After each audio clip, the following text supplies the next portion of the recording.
할렐루야. 각 가정에서 온라인으로 예배드리는 우리 모든 성도님들을 주 안에서 사랑하고 축복합니다. 함께 그 자리가 성령의 충만함으로 귀한 예배의 현장이 되시기를 간절히 소망합니다. 오늘은 선교주일로 지킵니다. 여러분, 선교가 무엇이라고 생각하십니까? 어떻게 해야 잘하는 선교라고 생각하십니까? 우리에게 성경적인 선교가 무엇인가를 깨닫게 해주는 아름다운 부부가 있습니다. 바로 브리스길라와 아굴라 부부입니다.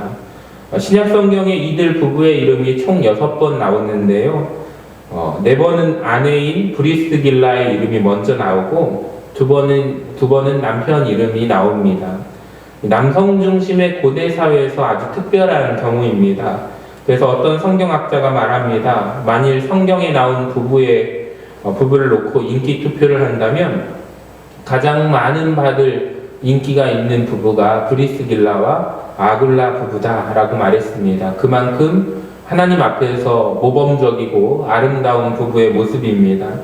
여러분, 이들 부부가 우리에게 모범을 보여주는 것은 이들의 부부애 뿐만 아니라 이들이 보인 선교의 모범 때문입니다. 이들은 텐트 만드는 일을 하며 살다가 로마 황제가 유대인들을 로마로부터 추방하는 바람에 지금의 그리스 고린도 지역으로 이주합니다. 이 지역이 고린도 지역인데요. 고린도는 그리스 남쪽 아테네에서 40km 떨어진 항구 도시였습니다. 문제는 거기에서 누구를 만나는가? 바로 사도 바울을 만나게 됩니다. 바로 하나님 안에서 은총의 만남입니다. 이 바울과의 만남은 이들 부부의 운명을 바꿔 놓습니다. 하루하루 살아가던 이들이 삶의 목적이 이끄는 삶을 살아가기 시작합니다. 자기만을 위해서 살아가던 자들이 선교적인 삶을 살아가기 시작합니다. 그렇다고 이들이 바울처럼 파송을 받고 선교를 떠난 것은 아닙니다. 이 부부의 모습은 우리에게 아름다운 전혀 다른 선교의 모습의 모델을 보여주는데요. 그것이 3가지의 선교입니다. 첫째, 직업을 따라 일하는 일터 선교사의 모습이고, 두 번째는 하나님과 동행하는 믿음 선교사입니다. 그리고 마지막으로 말씀을 전하고 가르치는 말씀 선교사의 모습을 보여줍니다. 이 브리스길라와 아굴라 부부의 모습을 통해서 우리가 이 땅에서 어떻게 선교사로 살아갈 수 있는가, 우리가 선교주의를 맞이하는 가운데 오늘 말씀을 우리가 깊이 묵상하며 우리가 하나님의 말씀을 깨닫기를 바랍니다. 첫 번째는 일터 선교사입니다. 브리스길라와 아굴라가 했던 선교는 텐트 만드는 일이었는데요. 3절 말씀을 함께 보실까요? 생업이 같음으로 함께 살며 일을 하니 그 생업은 천막을 만드는 것이었더라. 이 브리스길라 부부가 살았던 시대는 인구의 이동이 심했던 시대였습니다. 이 로마가 어떤 나라를 침략해서 그들을 정복하면 이 불갑을 다른 지역으로 이동해야만 했던 시기였습니다. 이 경우에 많은 사람들에게 당장 필요한 것이 무엇인가? 바로 집이었습니다. 그러나 미래를 예측할 수 없는 이 불확실한 상황 가운데 있었기 때문에 이 본격적으로 집을 지을 수가 없었습니다. 또 그럴 만한 자본도 물질도 없었습니다. 그래서 지은 것이 무엇인가? 바로 천막이었습니다. 이 천막은 짓기도 편하고 언제라도 이사를 갈 수 있습니다. 정치적 격동의 시대에 이 불확실성이 지배하는 사회에서 이 천막, 곧 텐트는 가장 적절한 모습의 주거의 모습이었습니다. 이 브리스길라와 아굴라 부부가 이것을 짓는 것을 업으로 삼고 살아가고 있었습니다. 요즘은 덜하지만 육체 노동은 사람들이 조금 덜 귀하게 여기는 경향이 있지 않습니까? 우리나라도 산업공상이라고 해서 선비는 귀하고 이 기술자는 천하다라고 생각했습니다. 서양 사회도 예외는 아니었습니다. 서양 사회의 최고 가치는 철학하는 거였습니다. 그리스에서는 어떠한 기술자도 대접받지 못했습니다. 그런데 여러분, 유대인은 달랐습니다. 유대인은 기술과 육체 노동에 관한 일에 매우 관대했고 매우 긍정적이었습니다. 그럴 수밖에 없었던 것이 하나님도 세상을 창조하셨고 사람으로 손으로 사람을 창조하신 노동자라고 믿었기 때문입니다. 그래서 성경에서는 손으로 하는 노동의 참 중요성을 강조합니다. 잠언 6장 6절에 보시면 게으른 자여 개미에게 가서 그가 하는 것을 보고 지혜를 얻으라 말씀합니다. 그래서 유대인들은 이 전통에 따라서 자녀들에게 기술을 꼭 하나하나씩 가르쳐 주었습니다. 부모가 자식에게 기술을 가르치지 않으면 이 자녀를 향하여 도둑질을 가르치는 것과 같다라고 그들은 생각했기 때문입니다. 이 문제는 유대인들은 육체 노동을 좋아했지만 그것이 바로 하나님 앞에서 거룩한 일인가 거룩하지 않은 일인가로 그들은 철저하게 구분했다라는 것입니다. 보통은 사람들은 일을 할 때 물질을 많이 버는 것인가 돈을 많이 버는가 그렇지 않은가로 구분을 합니다. 또 자기의 사회적 신분과 자존감에 맞는 일인가 아닌가로 사람들은 판단합니다. 근데 유대인들은 성경에 따라서 어떤 일이 하나님 앞에서 거룩한 일인가 그렇지 않은 일인가로 구분하고 있다라는 거예요. 여러분 오늘 브리스길라와 아굴라 그리고 또 사도 바울의 직업은 무엇입니까? 천막 만드는 사람들이었습니다. 텐트 메이커였습니다. 천막은 무엇으로 만들까요? 이 당시에 천막은 가죽으로 만듭니다. 유대인들의 눈에 동물과 관련된 직업을 갖는 사람들은 모두 부정한 사람들이었습니다. 목동은 양을 취급하고 피장이 천막꾼은 동물 가죽으로 일합니다. 여러분 그런데 사도행전에서 이 베드로가 욥바 피장이의 시몬의 집에 머무른 것을 기억하십니까? 그 일로 인하여 결국 고넬료가 구원을 얻게 됩니다. 이 말은 직업 자체가 사람을 부정하게 하지 않는다라는 것입니다. 직업이 사람이 부정하게 하는 것이 아니라 바로 사람이 직업을 부정하게 하는 것입니다. 이 베드로도 어부라는 직업을 가지고 예수님을 만났고 사도 바울도 가죽으로 천막 만드는 일을 하면서 복음을 전했습니다. 여러분께 질문하겠습니다. 여러분은 어떤 일에 종사하고 계십니까? 여러분은 어떤 일을 하실 때 자부심을 느끼십니까? 하나님 앞에 천한 직업이 있는 것이 아니라 바로 직업에 대하여 우리 사람들이 그런 생각을 가지고 있다라는 것뿐입니다. 골로새서 3장 23절과 24절에 보면 무슨 일을 하든지 마음을 다하여 주께 하듯 하고 사람에게 하듯 하지 말라. 이는 기업의 상을 주께 받을 줄 아나니 너희는 주 그리스도를 섬기느니라. 여기에서 중요한 말씀은 무엇입니까? 무엇을 하든지입니다. 하나님께 죄가 되지 않는 한 무슨 일이든 상관없는 것입니다. 그래서 우리가 바꾸어야 할 생각은 무엇입니까? 그것은 교회 일은 거룩하고 세상 일은 거룩하지 않다는 생각입니다. 여러분 그렇게 생각하지 마시기 바랍니다. 모든 것은 하나님 앞에 다 거룩한 일입니다. 이 마틴 루터가 말했습니다. 성당에서 미사를 집례하는 신부나 목장에서 젖을 짜는 목동이나 하나님께서 보실 때 똑같은 일이다 라고 고백합니다. 또 하나 바꾸어야 할 우리의 생각이 있습니다. 나는 열심히 일하고 노동해서 내가 헌금을 들여서 선교에 동참할 뿐 선교는 누가 하는가? 선교사님이 한다라는 생각입니다. 여러분 이런 생각을 바꾸시기를 바랍니다. 선교 헌금으로 드려지는 선교가 아니라 바로 우리의 일이 선교임을 믿으시기를 바랍니다. 외국에 있는 선교사만 선교사가 아니라 열심히 내가 여기에서 일하는 나도 선교사라는 것입니다. 외국에 있는 선교사는 해외 선교사고 나는 하나님께서 일터로 부르시고 보내신 일터 선교사라는 사실입니다. 해외에 있는 선교사는 전문 선교사고 여러분 우리는 생활 선교사라는 거예요. 하나님께서 나를 선교의 일로 부르셨습니다. 어떤 사람은 교사로 불러주시고 어떤 사람은 공무원으로 불러주시고 어떤 사람은 주부로, 학자로, 사업가로, 의사로 불렀습니다. 어떻게 불렸든지 공통적인 일이 있습니다. 골로새서 3장 24절을 보실까요? 이는 기업의 상을 주께 받을 줄 아나니 너희는 주 그리스도를 섬기느니라. 아멘. 여러분 우리는 다 같이 그리스도를 섬기는 사람들입니다. 어떤 사람은 외국에 나가서 나는 이곳에서 섬깁니다.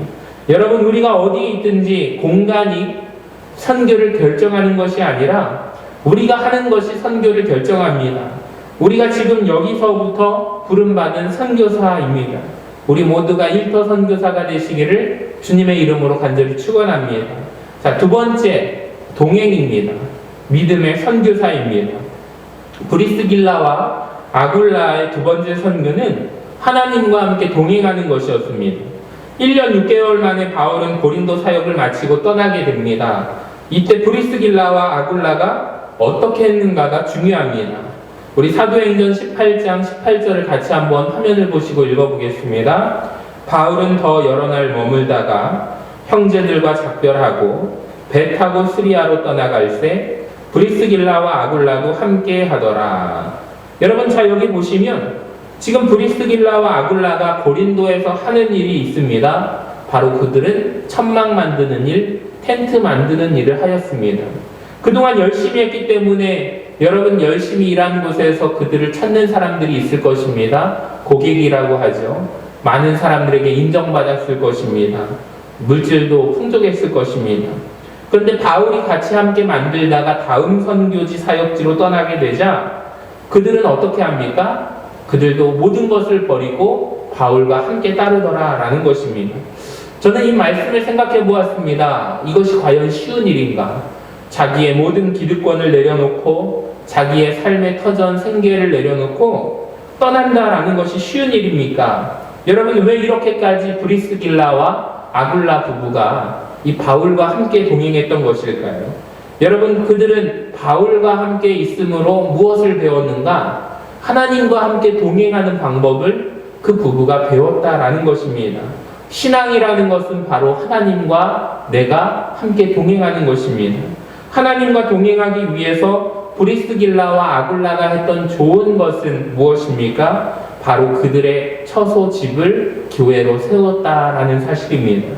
고린도전서 16장 19절을 우리 한번 보실게요. 아시아의 교회들이 너희에게 문안하고 아굴라와 브리스가와 그 집에 있는 교회가 주 안에서 너희에게 간절히 문안하고, 여기에 보시면 그 집에 있는 교회라는 말씀이 나옵니다. 제가 설교를 준비하면서 찾아보면서 가장 감동적인 것이 무엇이었냐면 브리스길라와 아굴라의 집 위에 세워진 바로 고린도 교회였다라는 것입니다.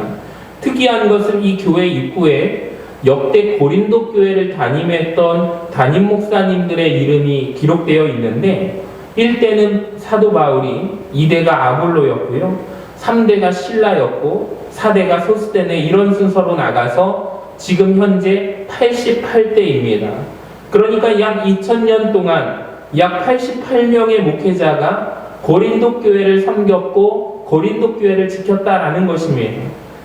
브리스길라, 아굴라 이 두 사람이 살았던 집이 교회가 되어서 여러분 2000년을 지켜왔습니다. 이 두 사람의 믿음이, 이렇게 삶이 오랫동안 역사에 남았습니다. 여러분, 역사가 단절되지 않았습니다. 저는 이 모습을 바라보면서 우리도, 또 나도 지금 어떤 신앙의 역사를 써내려가고 있는가 한번 다시 되돌아보게 되었습니다. 여러분, 천막 만드는 일을 하면서 가난하게 살았던 한 부부가 하나님과 함께 동행하며 그 집을 만들었던 것이 바로 2000년 고린도 역사를 지탱해 왔다는 사실을 아십니까? 여러분의 가정도 지금 그곳에서 예배드리는 그곳에서 우리 집이 교회가 된다면 그런 축복을 누릴 줄로 믿습니다. 중요한 것은 지금 여기에서 내가 하나님과 함께 동행하여야 한다라는 것입니다. 잠언 3장에 보시면 너는 마음을 다하여 여호와를 신뢰하고 내 명철을 의지하지 말라. 너는 범사의 그를 인정하라. 그리하면 내 길을 지키시리라. 지금 하나님과 함께 동행하면 내일 하나님께서는 여러분 우리의 길을 인도하실 것입니다. 지금 우리가 믿으며 하나님이 인도하십니다. 지금 우리가 순종하면 하나님은 미래를 여실 것입니다. 이것이 바로 선교입니다. 그리고 마지막으로 우리는 어떤 선교를 해야 하는가? 바로 말씀으로 하나님의 말씀 선교사가 되어야 한다라는 것입니다. 브리스길라와 아굴라의 세 번째 선교는 말씀으로 사람을 키우는 것이었습니다. 우리 사도행전 18장 26절을 같이 읽어봅니다.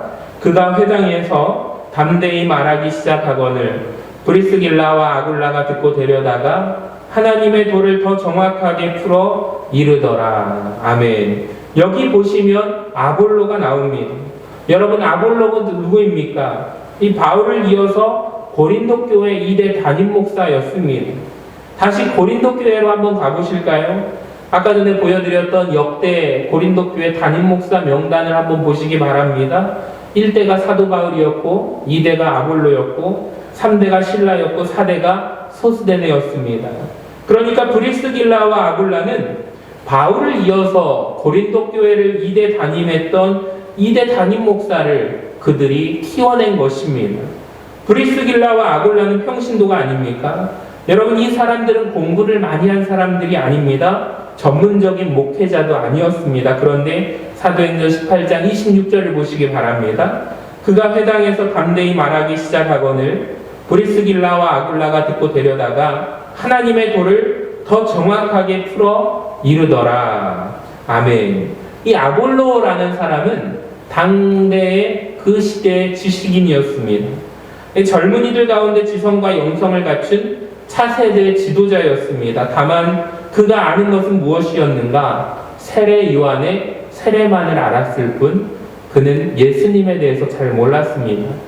여러분, 다른 것은 다 알지라도 예수님을 모른다면 무슨 소용이 있겠습니까?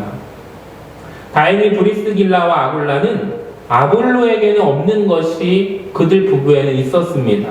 바로 그들은 예수님을 알았습니다. 바울을 통해서 배웠던 예수님의 복음과 진리의 말씀을 알았습니다. 그것을 이제 아볼로에게 전한 것입니다. 그것이 26절 말씀에서 나타난 하나님의 도라는 것입니다. 초대교회의 도는 복음을 의미합니다. 예수 그리스도의 십자가와 부활의 진리입니다.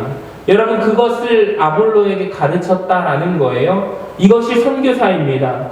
선교사는 모든 것을 다 알 필요가 없습니다. 그러나 한 가지는 반드시 알아야만 합니다. 바로 예수 그리스도의 십자가의 도를 알아야 합니다. 그것을 전하는 것, 그것이 선교사의 역할입니다. 자, 고린도전서 1장 18절 말씀 같이 한번 봅니다. 십자가의 도가 멸망하는 자들에게는 미련한 것이요 구원을 받는 우리에게는 하나님의 능력이라. 여러분, 한국 최초의 목사님과 한국 최초의 장로님이 누군지 아십니까? 최초의 목사님은 황해도 출신의 김창식 목사님입니다. 이 사람이 살던 시대에 선교사님들이 들어왔는데 사람들 사이에서 어떤 소문이 떠돌았냐면 파란 눈을 가진 선교사들이 조선의 아이들을 잡아가서 간을 떼어먹는다라는 소문이 돌았습니다. 이 김창식이라는 사람은 이 소문이 사실인가 하여서 평양 올림거 선교사님의 집에 머슴으로 위장 취업합니다. 그리고 나서 보니까 사실이 사실이었는가? 아니었습니다. 아닐 뿐만 아니라 선교사님이 너무 친절하고 선교사님의 진실한 삶에 그가 감동을 받게 됩니다. 전도를 받게 됩니다. 그가 예수님을 고백하게 됩니다. 그리고 1901년 한국인 최초로 목사 안수를 받았습니다. 그 뒤에 김창식 목사님은 25년간 전국 각지를 돌면서 전도해서 125개의 교회를 개척하고 48개의 예배당을 건축하였습니다. 이 교통수단도 없었던 때 여러분, 그는 걸어서 가보지 않은 곳이 없을 만큼 조선의 모든 지역을 다 다니며 전도하시다가 72세 나이로 삶을 마감합니다. 그가 죽은 후에 사람들은 그가 바울처럼 살았다 하여 그 목사님을 일컬어서 조선의 바울이라고 칭하였습니다. 한국 최초의 장로님은 누구일까요? 서상윤 장로님입니다. 역시 황해도 출신이었던 이 서상윤 씨는 13살의 부모를 잃고 31살에 열병으로 죽게 됩니다. 그때 선교사 맥킨타이어가 그를 서양병원으로 인도하여 고쳐주고 전도를 하였습니다. 이때 예수 믿고 변화되어 그 역시 전도자가 되었습니다. 이 장로님이 세웠던 교회가 세문안 교회인데 처음 세울 때 14명으로 시작했는데 그 중에 13명이 그가 전도했던 사람들이었다라고 합니다. 여러분, 이것이 선교입니다. 선교는 사람을 만나고 사람을 변화시키는 것입니다. 그리고 그에게 내가 가진 예수 그리스도의 도를 가르쳐주는 것입니다. 십자가를 전하는 것입니다. 변화시키고 또 변화된 그가 선교사가 되어서 또 다른 사람을 전도하는 것입니다. 여러분, 그러면 우리가 자꾸 전도하고 예수님을 가르쳐주고 선교할 때 변화된 그 사람이 또 예수님을 전하고 선교합니다. 가난한 머슴이 변하여 목사가 되었습니다. 병으로 죽어가던 고아가 장로가 되었습니다. 이것이 한국 교회의 선교 현장이었습니다. 그러니까 국내에 있던지 외국에 있던지 전문 선교사든지 평신도 선교사든지 말로 하든지 행동으로 하든지 목표는 오직 딱 하나, 예수 그리스도의 십자가 도를 전하는 것입니다. 그러하여금 예수님의 사람으로 변화시키는 것입니다. 또 다른 선교사가 되어서 다른 이들에게 복음을 전하게 하는 것입니다. 그래서 복음은 복음을 낳게 되고, 전도는 전도를 낳게 되고, 선교는 선교를 낳게 되고, 교회는 교회를 낳게 되는 것입니다. 그래서 모든 열방이 주님 모실 때까지 하나님의 선교가 지속되는 것입니다. 사랑하는 여러분, 오늘 말씀을 듣는 저와 여러분은 모든 사람은 하나님 앞에 선교사임을 고백하시기를 바랍니다. 우리는 이 영광스러운 사명 앞에 부름받은 자들임을 깨달으시고, 오늘 주님이 여러분 모두를 선교사로 이 땅에, 이 세상에 보내십니다. 예배자이시면서 선교사인 여러분의 삶 가운데 주님이 함께 늘 동행하시기를 주님의 이름으로 간절히 축원합니다.